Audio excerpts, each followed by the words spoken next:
It's Over Opinionated.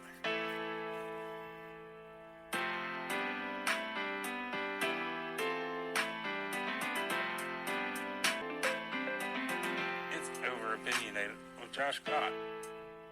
Welcome back, everyone, to Over Opinionated. I have a special guest, a good friend of mine, named Zach Smith. He's a big comic book collector and comic book movie fan, like myself.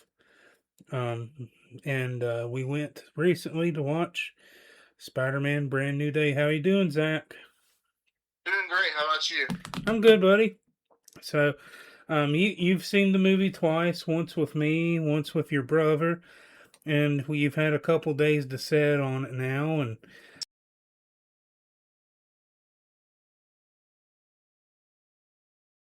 New director that they've got for this film really reflected on the quality of the film. I think cinematically it was by far an upgrade from the other MCU Spider-Man films in general, but overall, just there aren't very many complaints I can have about it. It's a really solid just Spider-Man film, and one that's very approachable to someone who might be new to the MCU and stuff, so there's not a lot of lore you have to even care about that it doesn't already explain for you. Yeah, so I think it's good overall.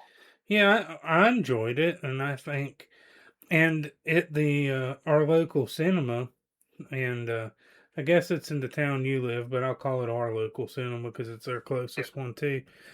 They were showing this in multiple auditoriums from the time it opened to the time it closed, and they're still doing it. So I mean, it was it's a real Spider-Man's a big box office driver. And I love the MCU. I love the multiverse. But a lot of people are very confused with the multiverse, and I think that's kind of why we're closing the arc on it. But when it comes to Spider-Man, people are, even if they're frustrated with the MCU, they're still going to the movies. Yeah, I think that's because outside of just everyone's looking for a superhero. That's why Superman was created and stuff like that. But outside of that, Spider-Man's more approachable, and not just because he's everywhere mainstream-wise, but the idea of Spider-Man being that anyone could be Spider-Man under that mask. So it's more of a relatable role to have a struggling guy who can't make his ends meet over a billionaire that can buy whatever he wants to fix his problems. Sure. Yeah. Well, no, I totally agree, and he is relatable, and it's I was thinking the other day, I was like, man, I'm Spider-Man without the superpower. Sometimes I feel like I've, you know, I've got the hardship of paying bills without the web slingers. I mean, so, but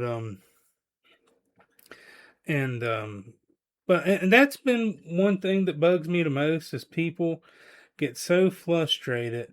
I get frustrated with people saying that Tom Holland is just Iron Man Jr. and that he has had it so easy in the MCU with all his technology. And I'm kind of glad that this movie kind of puts that to rest, and we don't have to hear that anymore. Yeah, because they really delve into Peter's smarts, ingenuities in a way that you get glimpses of in the other appearances he is in the MCU, but without having to rely on anybody else's resources, and that really shines in this movie because you just see, instead of having 2 or 3 different spider suits in the same film, you just have one, and he's doing all he can to really keep that from getting ruined because he is the struggling Spider-Man again. Yeah, and well, he has something very similar. It's not a 3D printer, but it looks very similar to a 3D printer. Okay. And he's back to scavenging, and he's also developed this AI. Now, people complained a lot about the AI with, and saying he's Iron Man Jr., but we are at a point now, and I've thought about this a lot, where our AI is very, it's not quite on a Jarvis level or a Friday level from the MCU, but we're getting very close in our own personal lives to that type of AI. Yeah, so that's really, and I thought the same thing, because you can get meta glasses and do the same thing and have a AI kind of hold your hand through life almost already. So even outside of the fact that the MCU is set now in the not so far future and all these other variables, like it's not very far fetched anymore for that to be developed No, not and at all. put into Well, really, classes. Far From Home. And some people didn't like it. I liked it. It's not my favorite, but Far From Home was really kind of ahead of its time, and we're dealing with all the stuff now that Far From Home's kind of, when I look at these drone light shows, that's not what Mysterio was necessarily doing. He had it a lot more advanced, but it does remind me of the movie. Yeah, yeah. But no, but I like this movie. I think it has a lot of the action in the movie is great. The storytelling in it is great. And it is it's if it's not the best uh Tom Holland Spider-Man movie, it's a very close second. And the only reason it wouldn't be number one is because No Way Home was such a good movie too. So I just I wholeheartedly agree, because No Way Home, even without the fact that it was used as a fan service isn't always a bad thing, though. So right. bringing that in, giving us the closure that, gosh, I remember when I was a young fan of Spider-Man, when Tobey Maguire's story was never finished. How mad I was at that, and then having to go through that with Andrew Garfield's, and to finally see those kind of not officially capstoned, but giving us some closure in a way that we can finally see that they're doing well in the time that's passed. Right. Well, I'll be honest. I feel like Toby's story. I don't think it was completely finished, but we get more closure on his story than we do Andrew Garfield's story. Yeah. And it still bothers me that we don't have the third Amazing Spider-Man movie. To be honest with you, he at least deserved a trilogy. They're under his contract. He was under 4.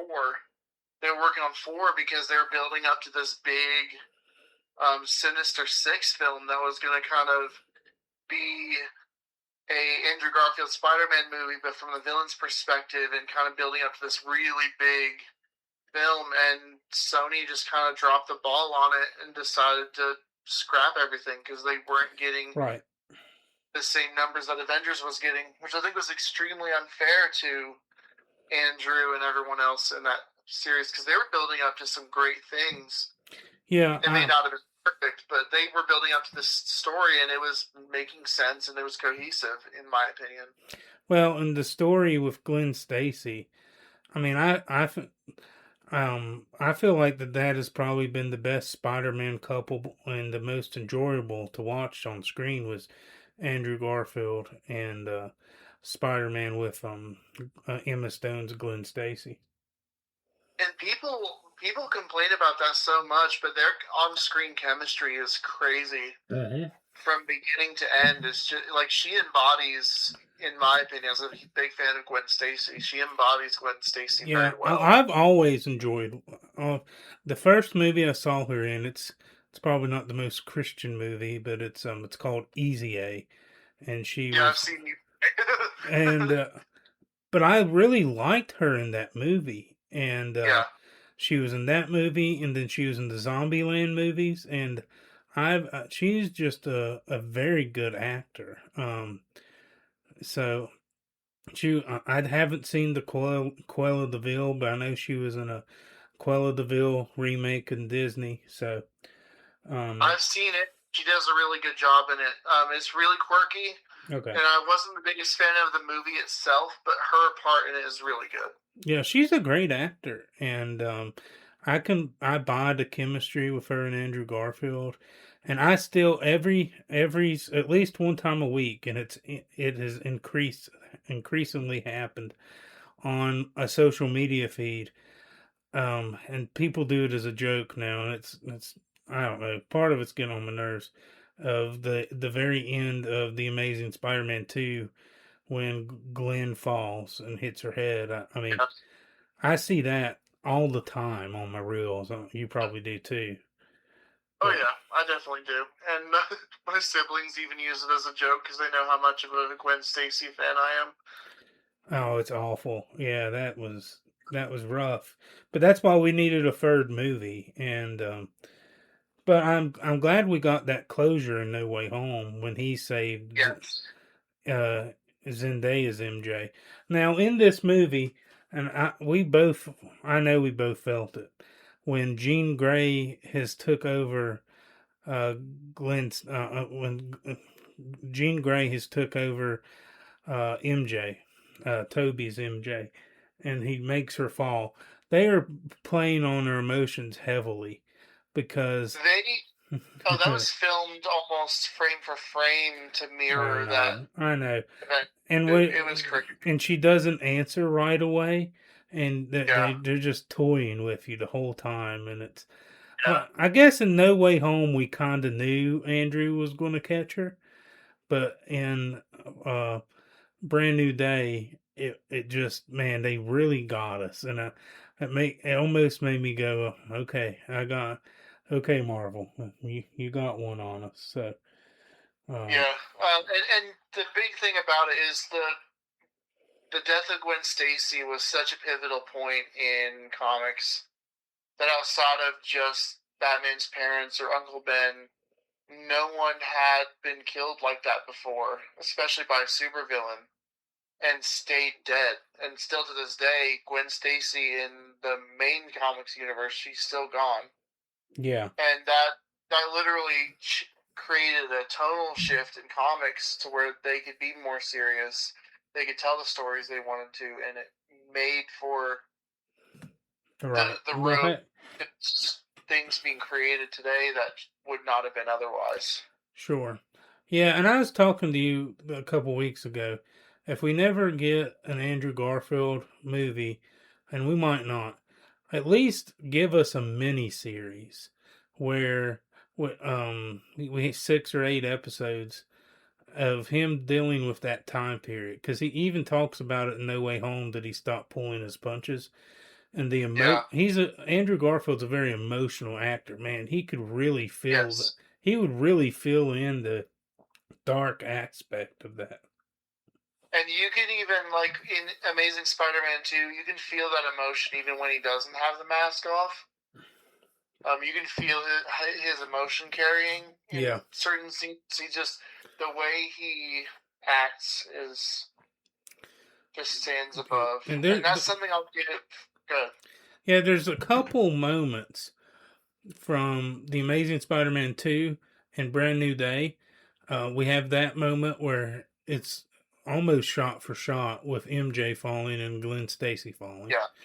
And then we have the moment where she calls Spider-Man Peter by his name, and both of them do a very similar job in Tasman too. People go online, if you listen to it, Tasman just as an abbreviation for the Amazing Spider-Man. Between Tasman 2 and Brand New Day, I mean, they both say Peter, you know. Yeah. So, what did you have a favorite part of this movie? This one in particular? Oh, talk about Brand New Day. Yes. Ooh, that's a tough one. And I didn't expect it to be one of my favorite parts, but the dynamic between, hopefully, I don't want to go too spoiler heavy, but... Well, no, I mean, I'll put a spoiler alert, because we've basically, if you haven't watched this movie, you shouldn't listen to this, so I'll put a spoiler alert, so you're good. Okay, cool. It was the dynamic between Punisher and Spider-Man is so good. Oh, they're great. They're great. Yeah, it's almost like from what's happened between whatever happened on Staten Island between those two, for them to bond the way they have, almost healed a little bit of Punisher in a way that he sees Peter as a kind of son figure almost. Mm-hmm. Just that dynamic between them was really, really great. The Hulk was great, but honestly, one of my favorite. I don't know. I keep bouncing back and forth. That's okay. When he takes the inhibitor off towards the end and takes on the ninjas and stuff, that was a really great shot. It was, and they did that all without the mask, so it was. Yeah. And I didn't realize this until afterward, but you realize how strong his web fluid would have to be to break one of those swords. Oh yeah. So now, did you like the way they handled the organic webbing? I did, because if you remember when the first trailer dropped, I was not excited for the movie because of how they were hinting at that aspect. Because in the comics that they pulled that from, Peter is like visited by these aliens, like literally just gray aliens, and they like give him these abilities, and he literally morphs into the Spider-Man we see in the movie with organic webbing, heightened senses, and a bunch of other stuff. And it wasn't received well at first in the comics, and it's a really weird story. But I knew if they put that on film, that would have been really rough. Yeah. So, but I feel like they handled it really well, and in a way that felt natural, because you see him like really struggling with getting used to the new web shooters, and right. That really hilarious scene where he's literally gagging because he's seeing the webs. Well, that would probably be me too. I mean, but it seems like there's a. So in this movie, there's a challenge between. Honestly, it's a movie about Peter trying to have a balance of Peter Parker and Spider-Man, and in this movie, he has totally put himself only into the work of Spider-Man, getting rid of all his personal life. I mean, I think we're 4 years from. Is it 4 years from No Way Home in the timeline? Yes. Yeah, 4 years, and it almost mirrors in a Batman-like aspect where you see those themes typically in like Batman stories where he is so obsessed with being Batman. Chronologically, we are in 2028 then, right? Yeah. Okay, because I saw. And I would say. Go ahead. And I would say we're probably less than a year off, or right around a year from Thunderbolts. Okay. When that place. Okay, I got you. And I loved Thunderbolts. I know that I think it's the only Marvel movie that lost money, and I hated that because it was such a good movie. I agree too. I think it'll recoup it in some ways. If not, there's a re-releasing or just like cult status down the road. It definitely has a lot of heart.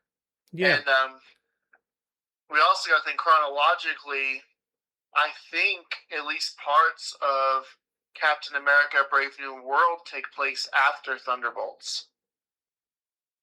Because in Brave New World, they reference the events of the Thunderbolts that happen as kind of a teaser to going into Thunderbolts. So they're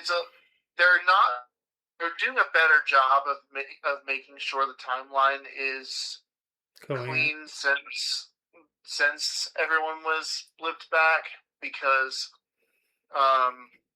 before there was a few messy spots where it was really hard to tell where we were in the timeline. Yeah, and I honestly, Homecoming was a big part of that because they put the wrong year up on the screen. Yeah. But and that might have been done as a retcon to clean up a couple things. Yeah. But they still could have been done a little better at, even along the way, letting us know where we were on the timeline at least. Sure. And I think we're going to get a soft reboot probably after Avengers, Secret Wars. After this next, there's going to be 2 back-to-back Avengers movies, and we're going to eventually have a retcon where they are. I don't know if they're going to completely get rid of the multiverse, but they are going to unify all the universes to one, and fix the timeline, because outside of people like me and you and people that are just committed fans, these movies I think are just beginning to confuse people. So, and I think that's why we're not doing as well at the box office.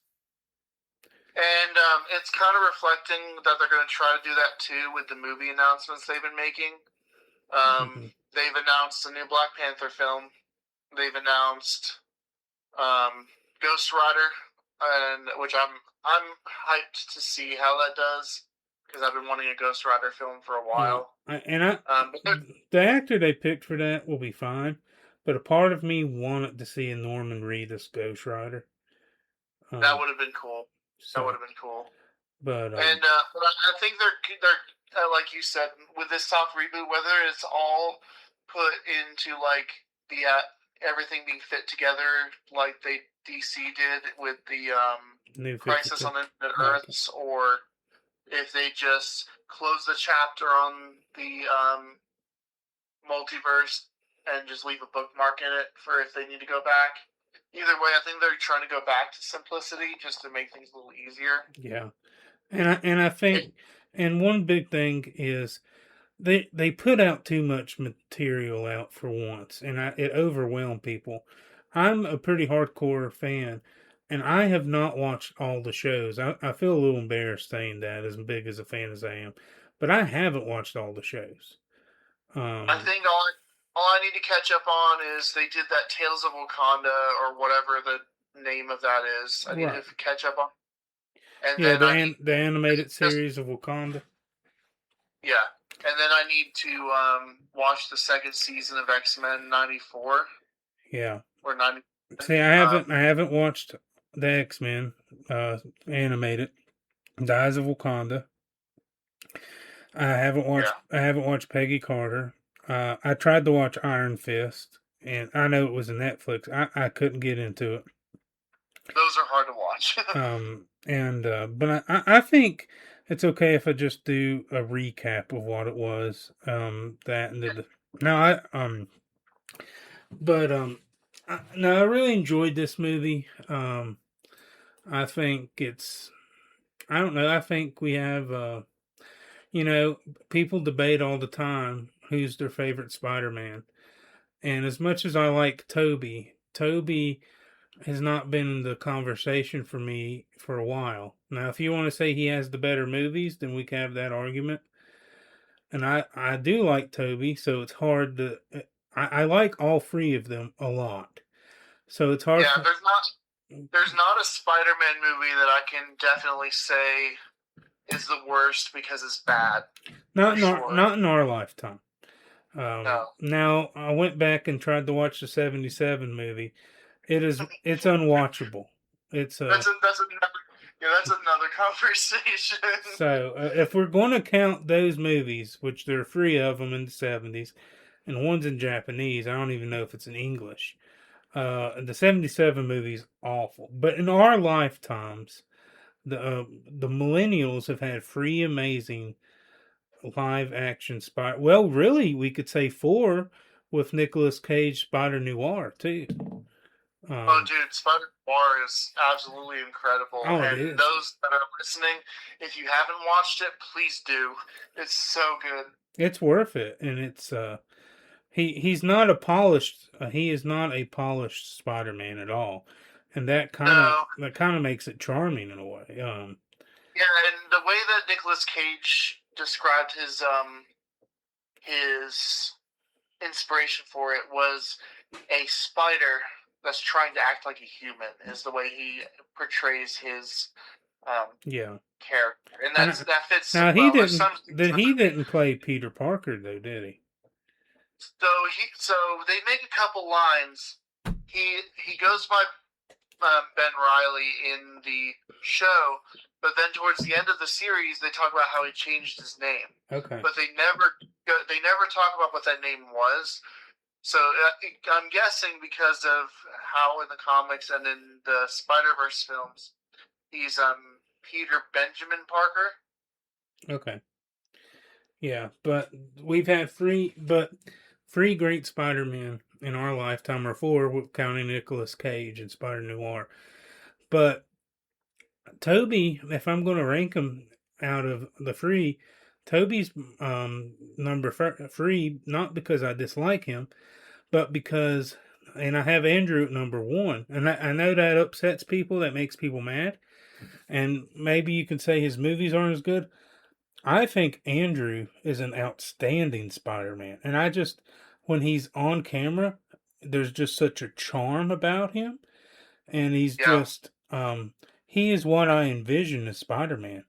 But I will say, Tom Holland, if he's very close. If you want to say they're tied, I think they're very close. Yes.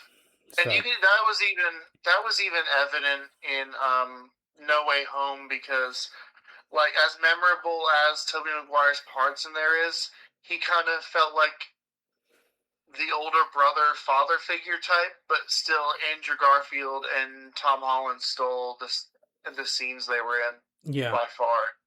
Yeah. Especially entering in, like, it was like seeing Toby walk in was great, and it was emotional walk for the first time in that scene. But when Andrew walked in, it was like a unhealed wound being opened up again. No, I felt the same way, and I just think that me and you were in the minority because we are about the same age. We're younger millennials. I'm 96. So I'm the youngest millennial you can be by year. And man, you say this, and it's like a cardinal sin because we grew up with Tobey Maguire, but it's just hard for me not to see Andrew being a better pixelation of the character. Yeah. And the only way that I could argue for any other difference really is if we enter the PS4 game, like the Insomniac Spider-Man games, into the equation. And that is a phenomenal Spider-Man too.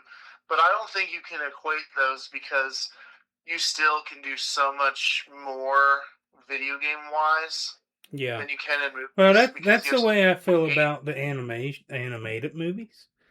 Because I think they're great, but how do I compare them to the live action movies? And it's a very hard thing to do. Yeah. But no, Andrew's probably my favorite, but Tom is right behind him, and it's very close. And this movie kind of made it a lot closer for me, actually.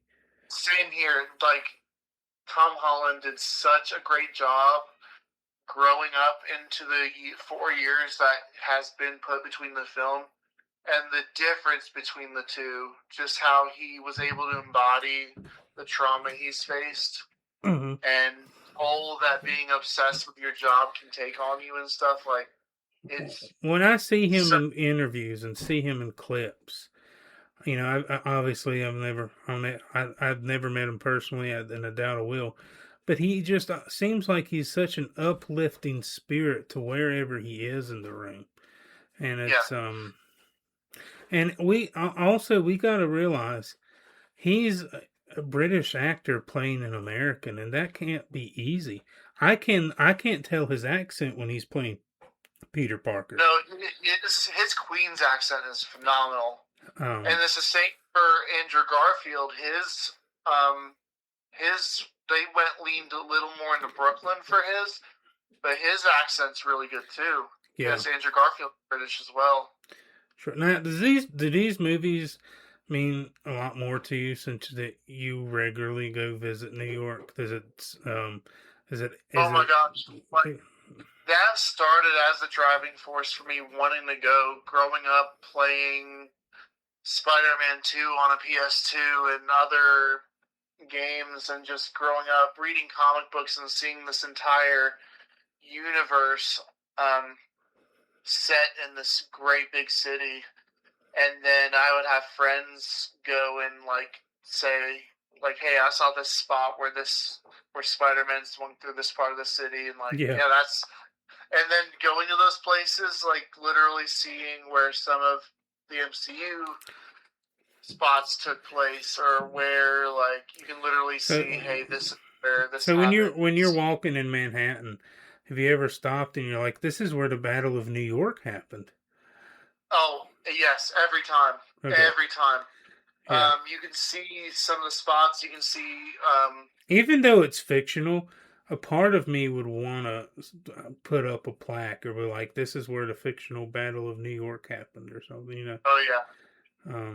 Where they placed it in Hawkeye. Right, that's kind of what I'm thinking, yeah. And... because that's the Rockefeller Center, so that would be a very likely place, considering the NBC studios are there and the ABC, yeah, all those studios. I want to visit one day. My heart's here, but I do want to visit New York, and we've talked about it. You can't. I don't think there's a more. Maybe you could say Washington D.C., but outside the capital, there's not a more American city than New York. No, and I would say even just a place where you see more of the world in one city by far. Sure. Now, people can argue Nashville or other places, but I don't think it's a long shot that there's just so much to New York that embodies what America is supposed to be. Well, it is. You have the total melting pot within New York City, so. Yeah, so it's literally a concentration of the United States within one city, and it's just... Yeah. You can explain it all you want, you can watch it all you want, but until you're there, it doesn't really set in until you see that. I'm going to try to take the train there in a couple years. I do. I want to go there. Yeah. And... well, just let me know if you need a tour guide. yeah, well, I've told my wife, I was like... Zach might be going on our anniversary trip in a couple of years, so. But but no, and I'm not trying to get us away from the movie. It's just hard for me to appreciate this movie without thinking about all the other movies too. And of course. And this suit, going back to the Brand New Day. This has got to be my favorite Spider-Man suit. Mine too, by far. 100%. Especially movie-wise, there's no contest. So, and I thought that my favorite suit was probably going to be the Stark suit from Homecoming and Civil War. But, but they bring... I think they literally said, we're going to bring all the best elements from every suit and put them together, and it worked. Oh, 100%. They have the eyes from the Stark suit, which I think Tom Holland's eyes is the best out of all the Spider-Man. Maybe you could make an argument for the Amazing Spider-Man, because they too, but I really like the movement in the eyes. And you have kind of the back of it looks like the Amazing Spider-Man too, I think. And just looking at the old, especially around the John Romita era, and that just between the late 60s and into the early 80s, that era where the Spider-Man suit didn't change much, it's literally the same suit that you see from those, and just pulling that from the screen, the other suits are awesome. I don't think there's a suit that I dislike. Right. But that one, I really like the Far From Home suit, the black one. That one's awesome. It does look good, yeah. And Andrews from Amazing Spider-Man 2 is still iconic. No, I totally agree. And the CG suits still look good, but going back to the cloth, and you can see it moving as he's swinging his webs. You can't really recreate that, you know. No, the director did such a great job of melding CG when necessary and incorporating Mm-hmm. live action. Because there were spots that they even showed, like when they were filming, that they used like a swinging apparatus that wasn't even used in the Tobey Maguire Spider-Man movies. Yeah. And like I was nervous about it at first, as anyone would be, but it turned out so well. Sure. No, it looked good. I mean, they just went back to the basics, and this is a hand. I mean, so in the movie, Tom Holland. I mean, well, Peter Parker crafted this suit himself. So, and I've been dying to see more of that suit since the end of No Way Home. Anyway, for a long time. I got that one Steph Funko dropped. I grabbed it and I was like, I need this. I'm waiting for this. Which Funko? The suit at the very end, this one we finally see in Brand New Day. Oh, okay. But the one that we barely saw any of. Okay. Yeah, and the movie starts off with a montage, and it's basically him on on a lot of the covers of a lot of villains, which he's helping catch, and he's working for New York.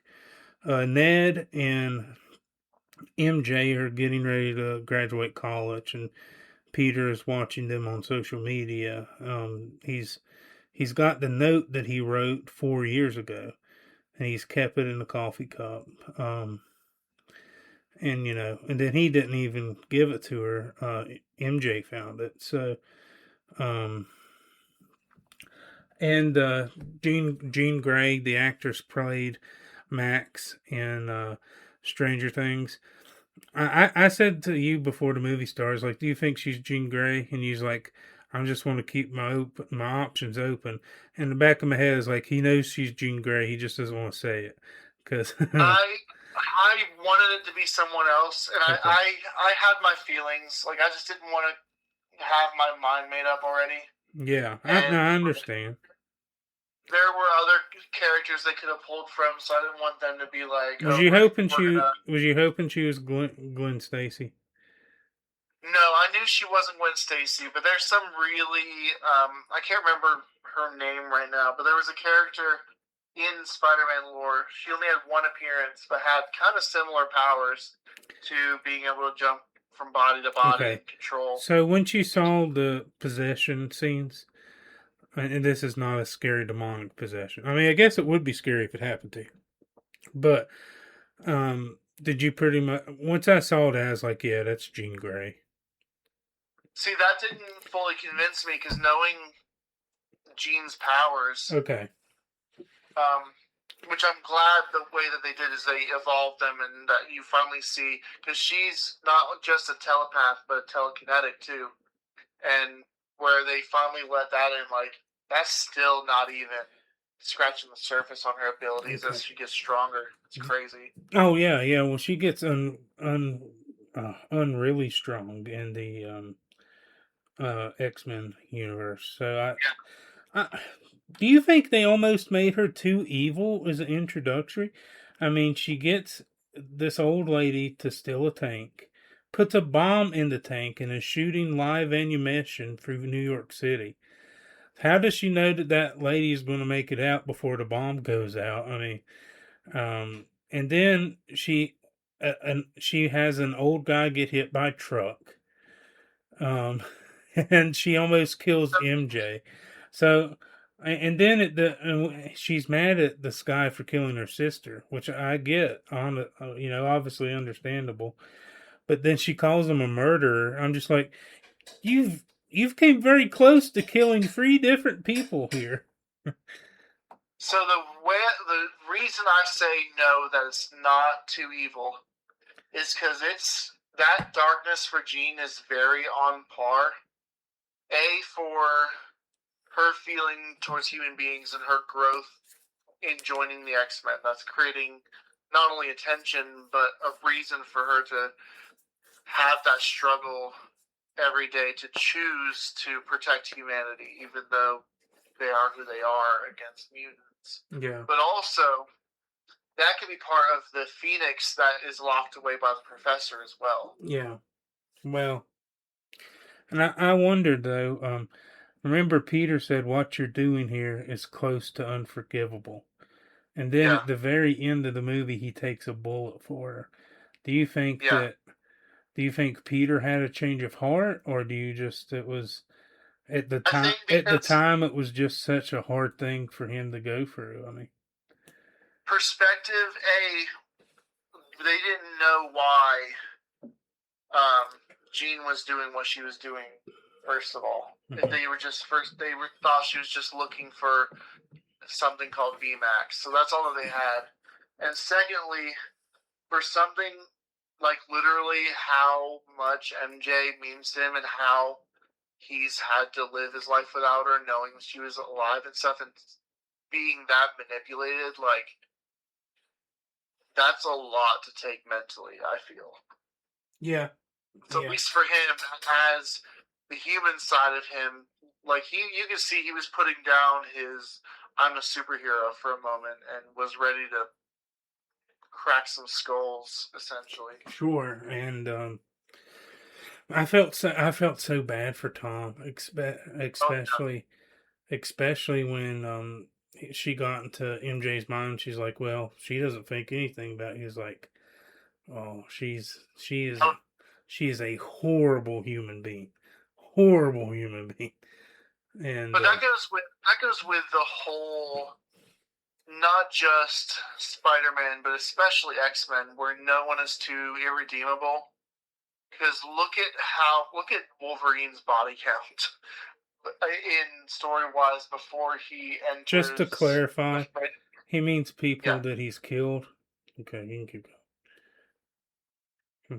I'm just being silly. Look at the look at how many people Wolverine has killed before he even comes into the fray of the X-Men, and how much he has to learn and change in order to come in, and that comes from. You can even see that with Christianity, that no one is too far gone to be redeemed. That's true. I mean, that's true. It's definitely an extreme example, if we're looking at it. Okay, I remember when we were watching we watched it different. Season 1 of Daredevil Born Again, when he kills Feige. You're like, it's okay, Daredevil, you can do it. No, yeah, watching that, I literally was like, push him off the roof. That for me was the unforgivable. Oh, that was rough, man. I want to see Daredevil and Spider-Man in a movie together. Now I know we have with No Way Home, but I want to see more interactions between them. I want to see Daredevil, Spider-Man, and Punisher working on the same thing together. And I think that. So this is the one thing, and I'm not one of those guys that try to poke at everything. Spider-Man didn't help any with Kingpin going crazy and trying to take over the city. I mean, what is that? He was mentioned, and I'm guarantee that at least that was he mentioned in Born Again? He was in season 1. Like Kingpin makes a mention to Spider-Man. No, I'm wondering. No, at the very end of season 2, with the big where he's basically shut out against the world. It's him versus everyone, and they're getting the federal government or the state government involved. They could have been. Spider-Man could have been involved in the sense of he could have been holding back other forces, or supervillains were probably let out in other areas. Yeah, because it's that's the problem you get with all these big, and I'm sure that they will make it retconned or something. Or maybe that's what was going. He was on maybe that was him and Punisher when he was in Staten Island. I don't know. That's actually that could be it. Yeah. Yeah. What do you think happened on Staten Island? You have any theories? I think it's more interesting to not try to figure that out. Almost like Budapest. the mystery of it kind of is more interesting than what probably actually happened. Just knowing that they had a moment there and it built to something better. Yeah. And I like Frank in this movie too. And like you said, even though it's PG-13, they don't tone down his character. The only thing that they do is they stop him from cussing, and you can see how they do it with the web. He gets shot with the web. Yeah, but it's still on character, and that fits within the trope that they've been doing with the Spider-Man films too, because they had that same like what the F type. Yeah. Well, they did it at Homecoming at the very end. Yeah. Well, they're in all four of them, kind of, because you have Punisher and Brand New Day. They're going back over the same one that's from the end of Far From Home, when his identity's revealed on the billboard. Yep, that happened too. Remember that one? I'm okay if they. I'm okay if they do that and they don't actually say the word. I think you can say one F word in a PG-13 movie, but I don't know if Disney would ever want to do that though. Disney and Sony. I wouldn't know. I don't know if they would for Spider-Man, but they did it in Guardians of the Galaxy. That's true. It's just Spider-Man. Spider-Man is, yes, there's people like us that love him, but also has a big appeal with really young kids too. Yes. And I'm not one of those people that thinks that you should just throw it in there for the sake of throwing it in there anyway. So yeah. No, they handled the Punisher very well in that respect. Oh yeah, for sure. And I mean, and Frank almost kills Peter. So I also, I wonder, do you think it's his Spider-Man powers that saves him? Because that's a 50 caliber bullet he shot him with. So, like, well, you see him in shatter that weapon with his arm earlier on from the hand ninjas. Right. But I mean, so his physique is definitely stronger, so his body would have absorbed a lot of that. But a 50 caliber shell's a pretty big shell, you know. And Frank was a good distance away, so it would. Yeah, that's true. I'm sure it would.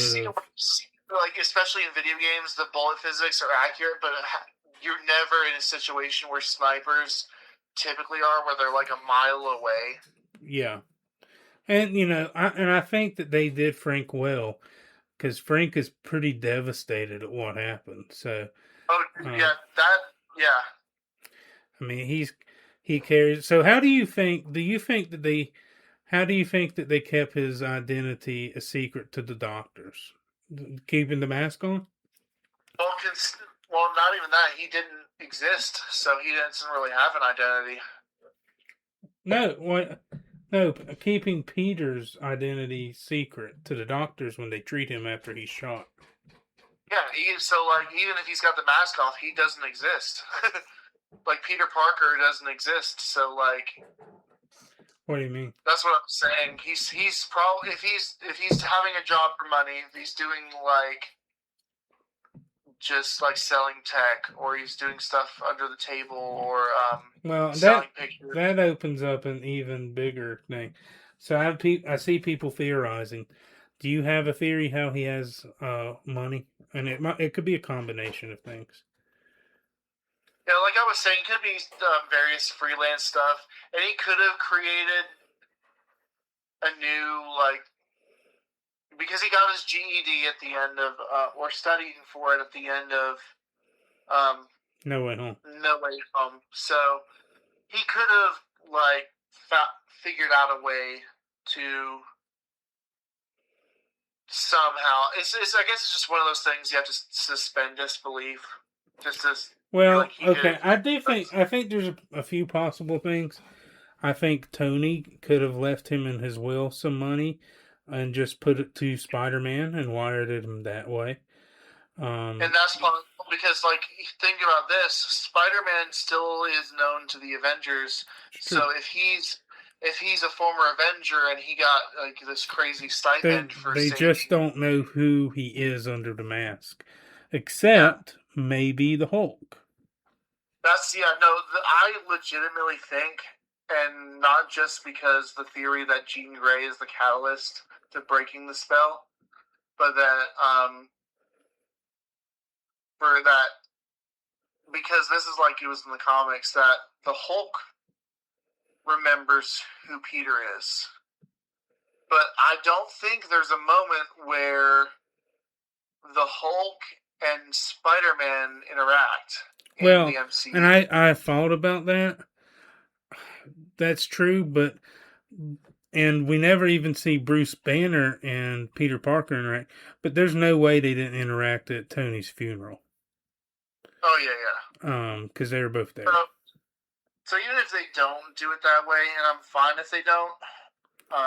Yeah, and that's some people might say it was a cop out with the Hulk fight. I thought the Hulk fight was great, but Hulk's character has always been complicated with emotion, and so that did not bother me. That seemed very realistic within the frame of the universe. And so I don't know if anyone has said that was has complained about that. I'm sure they have, but that was very on character for him. You talked about the way that Banner regains control of the Hulk in the end of that fight. Yeah, no, that's so on point. Even that kind of, to me, almost bridges the point between him and Edward Norton, even, because he doesn't really have that.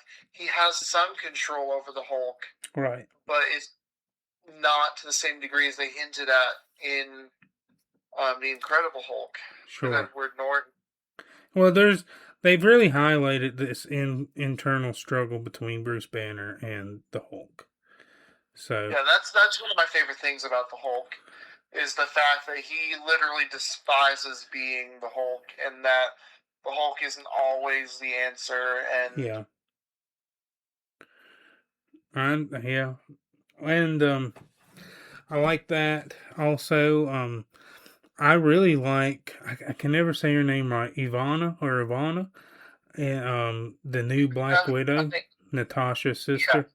Yeah. So it's Natasha Romanoff's sister. She's the new Black Widow. I loved her in Thunderbolts. I loved her in Hawkeye, and I loved her in this. I think she's a phenomenal actress, and I think she's very funny in this movie. And she's good at controlling the humor in a scene. And I looked her up. She's the same. This is getting really weird. There's been a lot of people that I've looked up here recently that are all born in 96. There are several people at our church that are all born in 96. I won't name all of them. One of them's your brother, which he told me the other day. Me, and there's a couple other people. And Tom Holland's born in 96. My wife is born in 96. The girl that plays the new Black Widow is born in 96. And I'm pretty sure that the girl that played Kate Bishop, who's married to Josh Allen, the football player, I'm pretty sure she's born in 96 too. Let's find out. Yeah, that's I'm already actually on IMDb. So. But Tom is playing in the MCU. He's playing a younger character than Ivana, but they're both about the same age. They're both 30 years old. She's hilarious in this film to me, and absolutely. Honestly, and I told Rachel this when I got home, and you were in the movie theater with me. I don't know if the girl was sitting right beside you, but there's a family, a teenage girl. Ivana's in the spa. I guess in the movie she'd be naked, but you can't see anything. There's nothing inappropriate. Because there was a Screen Crush or a Screen Rant article I sent you that was very clickbaity. I guess it ended up being true, but very clickbaity, Yeah. And it suggested a lot more was going to go on. Oh, yeah. I was like, yeah, there's no way Disney's doing this. But And he comes out there with his mask and a towel around him. He drops the towel and it's his underwear. And there's a teenage girl that just goes, "Oh man," really loud. Says, yeah, I remember. and I think that everyone in the theater was laughing at what she said. I mean, I told Rachel about it. I thought it was hilarious. So, yeah. I mean, I was like, man, she was really rooting for there to only be a mask on Tom. So, but. So here's a quick connection that I didn't make before, which I think is incredible. Have you seen Shang-Chi? Yeah, it's a great movie. Yes, and Wonder Man was great. Agreed. So the director for Brand New Day not only directed and wrote Shang-Chi, but he also directed 2 episodes of Wonder Man. Okay, I thought he directed all of Wonder Man.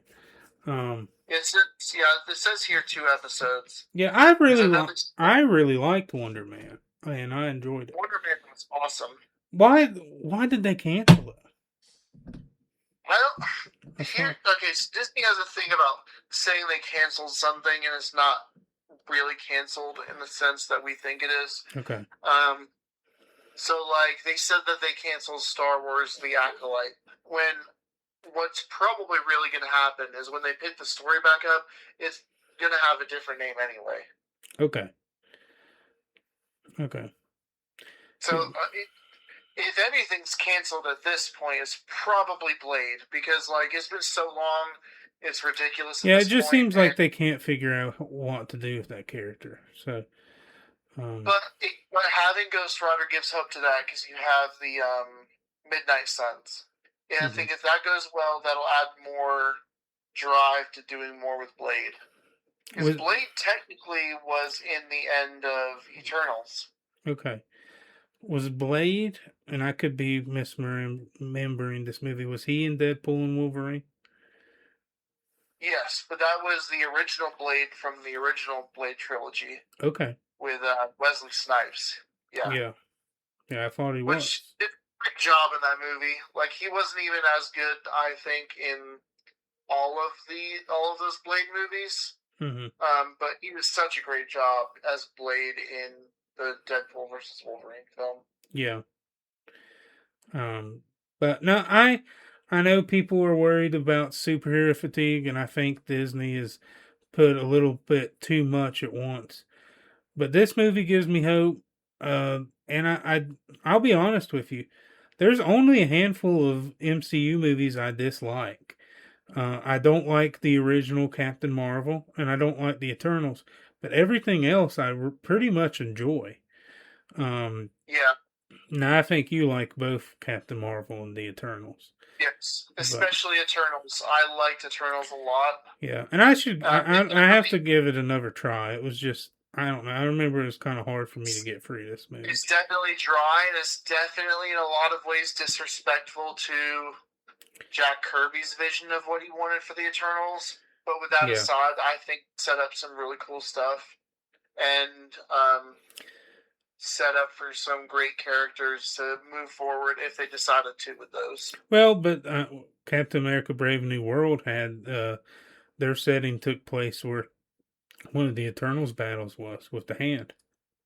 And that's set up for Wolverine in with the adamantium. Yeah, because adamantium is literally what Wolverine's pumped with. What I was wondering, I keep forgetting, what is stronger, vibranium or adamantium? That is the ultimate question, because adamantium's unbreakable, but vibranium absorbs all force. So they kind of...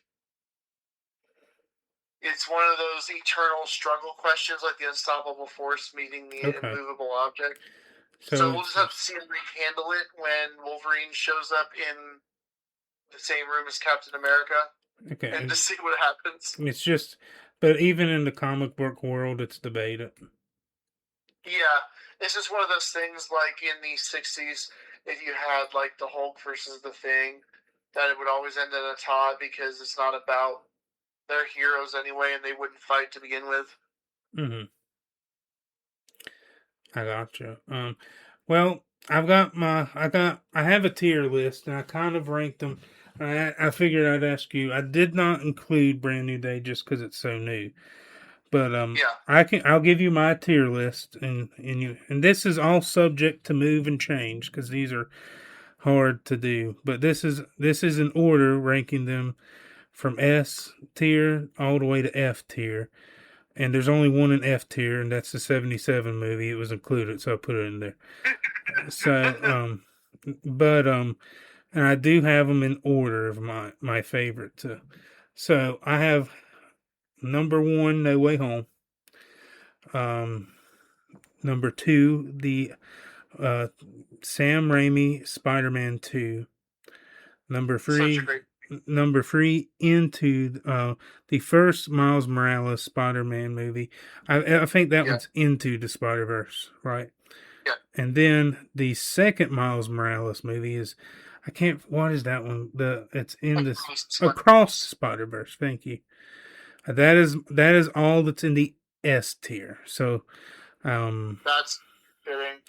I have the A tier. I have the Sam Raimi Spider-Man 1. I have Spider-Man Homecoming and The Amazing Spider-Man. B tier, I have The Amazing Spider-Man 2 and Far From Home. C tier, I have Spider-Man 3, and then F tier, the 77 movie. And that's it. That's all my tiers. So I don't know. We can compare our list. I don't know. I'd have to do it. I'd have to do a tier list. Okay. So I won't do it today, but I did rank mine. Yeah, the ranking's just as good. Yeah, I'll leave Brand New Day out just because I'm still undecided how, is Across the Spider-Verse at number 1. Second, No Way Home. Third, Amazing Spider-Man 2. Fourth, Into the Spider-Verse. Fifth, Far From Home. Next, Spider-Man 2, the Sam Raimi. And then below that, the first Amazing Spider-Man. And then Spider-Man and Spider-Man 3. Okay. And so you have TASM in third place.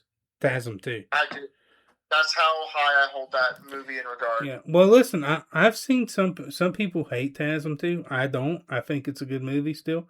And some people will defend it with everything. So, no, that's okay. And I gave it a B. I do think TASM 2 is better than Far From Home. But, I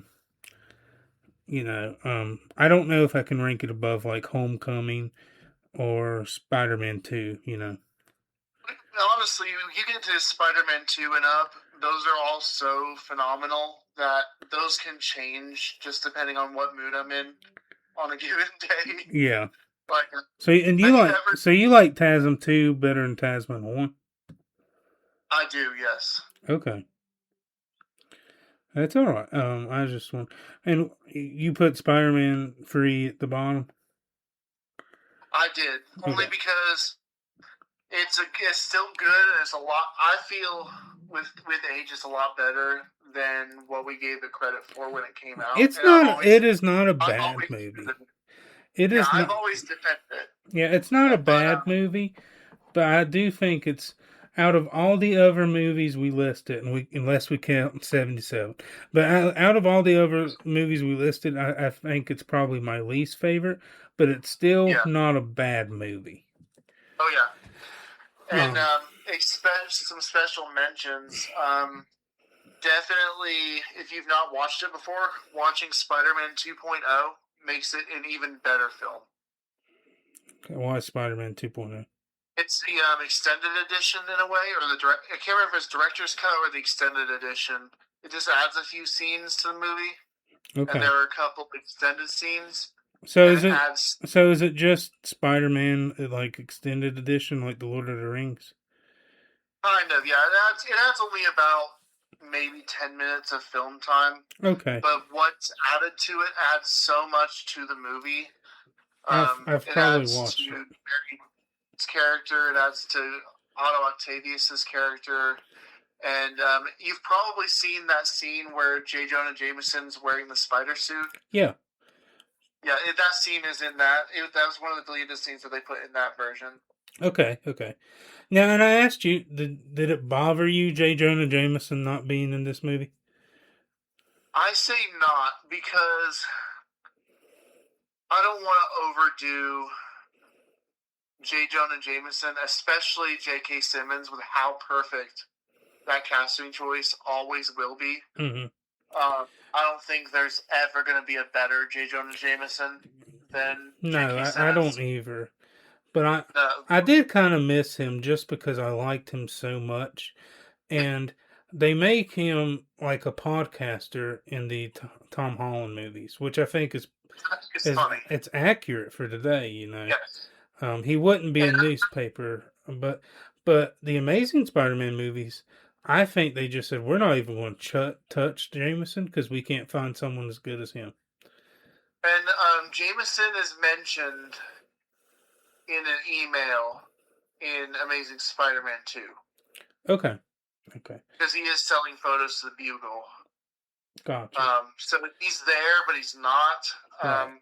Well, and I think with how much happened in Brand New Day in such a little bit of time, outside of if they were to shove him in, like, with...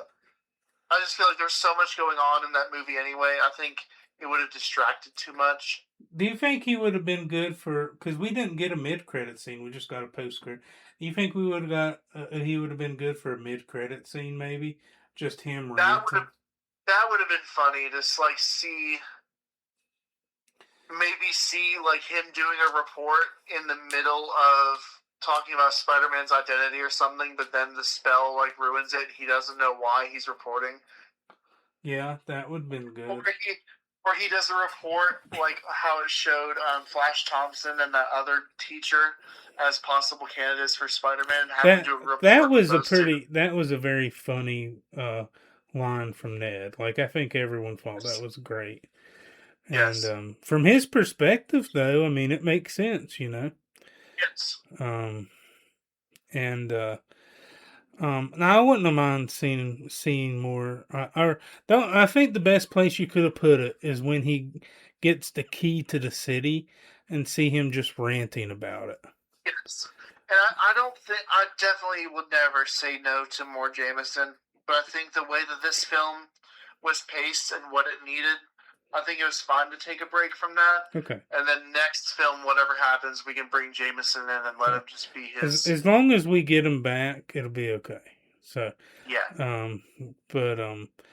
Yeah, I do like Abrams as J. Jonah Jameson. He's great to me. And... but it's... and they use him very well in Far From Home at the very end with revealing his identity. He's awesome as just him being the reporter stuff. It was literally like no time had passed between Spider-Man 3. He's probably not as bad, but I think they're trying to make you think of Alex Jones when you think of him in this Spider-Verse, in this universe. A little bit, but even before Alex Jones, J. Jonah Jameson has always been like that in the comics. Yeah. Like, the lengths that J. Jonah would go to try and pin something on Spider-Man. Well, and I will say, and this is one thing I really like from Spider-Man 1, is even though he hated, or even though he gave Peter Parker and everyone a hard time, he would not give Peter Parker up to the Green Goblin. No, and that's still on par with J. Jonah Jameson in the comics.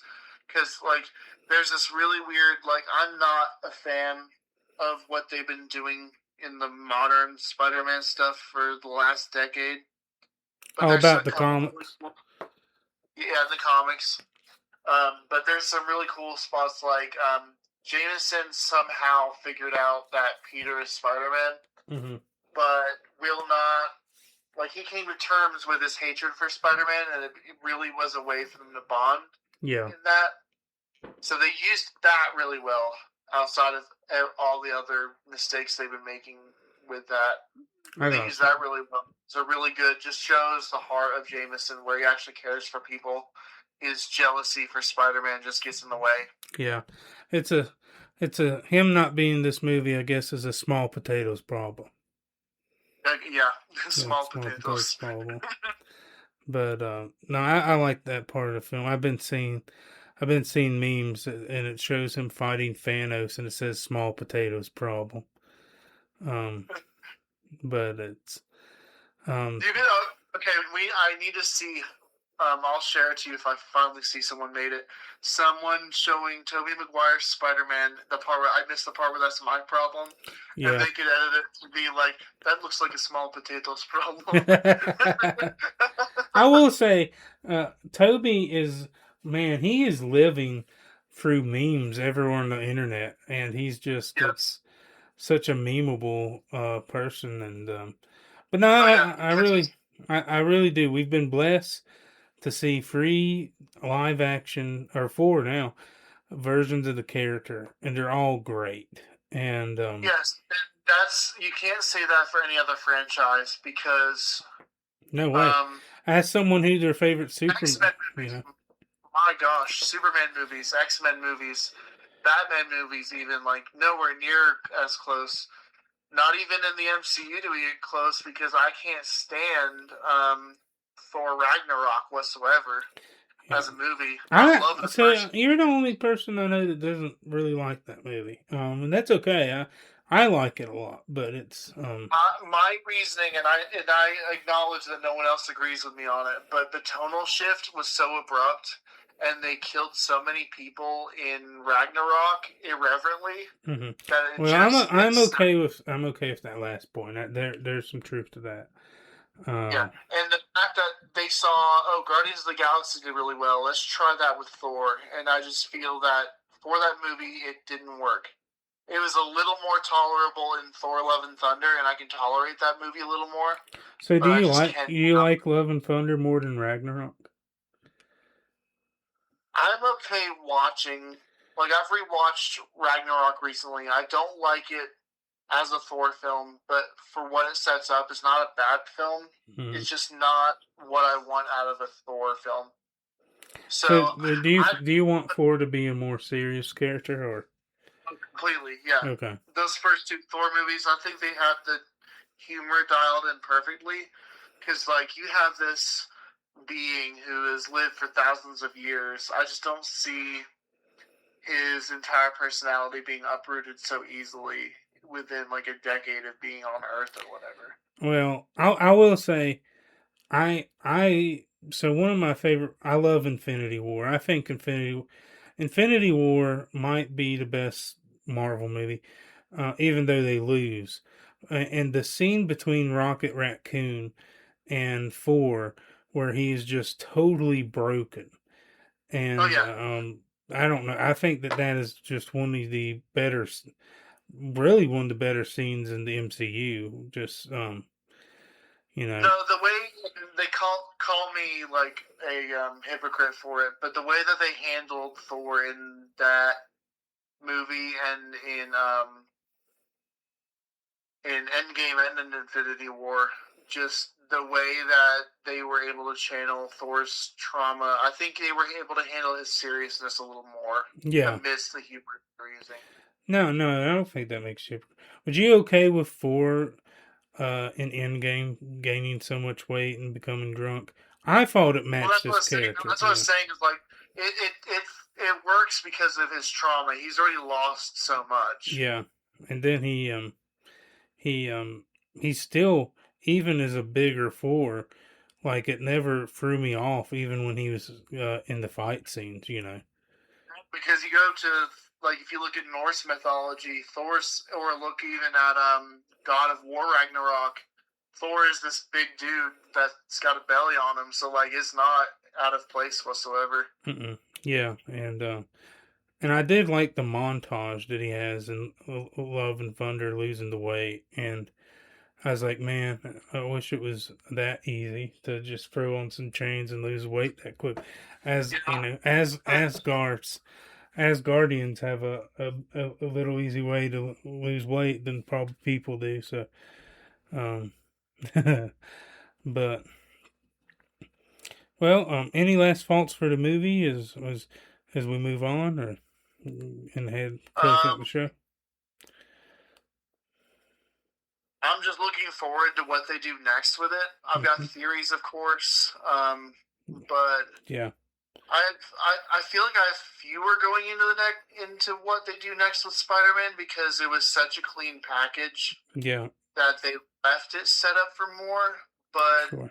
the theories that I have are just stuff that I already know will be answered in the next movie anyway. And I don't even see this movie. So the way I see this movie is it is not the fourth Tom Holland movie. It's the beginning of a new trilogy. I agree, yeah. So, and what about the end credit scene? Any faults of the Spidey tracker? I'm just going to leave that to find out when it happens. It's probably, if they do, what I'm seeing for theories is that they're going to use that as a capstone for Tobey Maguire's story. But, again, we'll just have to wait and see. Because part of me hopes that we don't see Tom Holland brought into all that mess because he's finally in his friendly neighborhood situation. Yeah. We could even see, because they've done this before in the comics, they could use that as a way to bring Miles in. Okay. I do think we're gonna get a live action Miles. It might be a few years down the road, but they are teasing it. They've teased it for a while now. So yeah, because there's a deleted scene in Homecoming where the Prowler, he's technically not the Prowler in the movie, but he is in Across the Spider-Verse. Yes, he is. Yeah, but he's on a call trying to call Miles over to cut him off of the trunk of the car. No, I thought. Was that a deleted scene? I thought that was in the movie. Yeah, that's a deleted scene. He does mention but he calls him Miles by name in the deleted scene. Oh, okay. The regular scene, he just mentions he talks about his nephew. He has a nephew. Yeah, and then Peter says, "You deserve this. You're a criminal." So, yeah. Sometimes I have to remember, because I go into the deleted scenes a lot, and then they become part of my head canon, and I have to realize that that's not part of the movie actually. And it's just comes with the curse of being so into these movies. There probably was a deleted scene for Brand New Day that had the night nurse from the Daredevil Netflix series. Rosario Dawson's character. Apparently a new version, like whoever replaces her as the night nurse, was supposed to be the one that takes care of Peter in that deleted scene. That's, of course, is reported, so we don't know for sure if that's the deleted scene. Well, I appreciate you coming on. And guys, this is a very normal conversation. Very normal conversations me and Zach have after church. So, and we do, if we're not talking about the Bible, we're talking about this. And Zach has been a great friend to me, and I really appreciate that. He helps me with the evangelism team, and he's my comic book nerd friend. And once I started coming to the church, I saw you were wearing a Pizza Planet t-shirt, and I was like, we're going to be friends. I just have a feeling. So, but I appreciate you coming on the show, and I want to have you back on for the next Avengers movie. Oh, definitely, yeah. So yeah,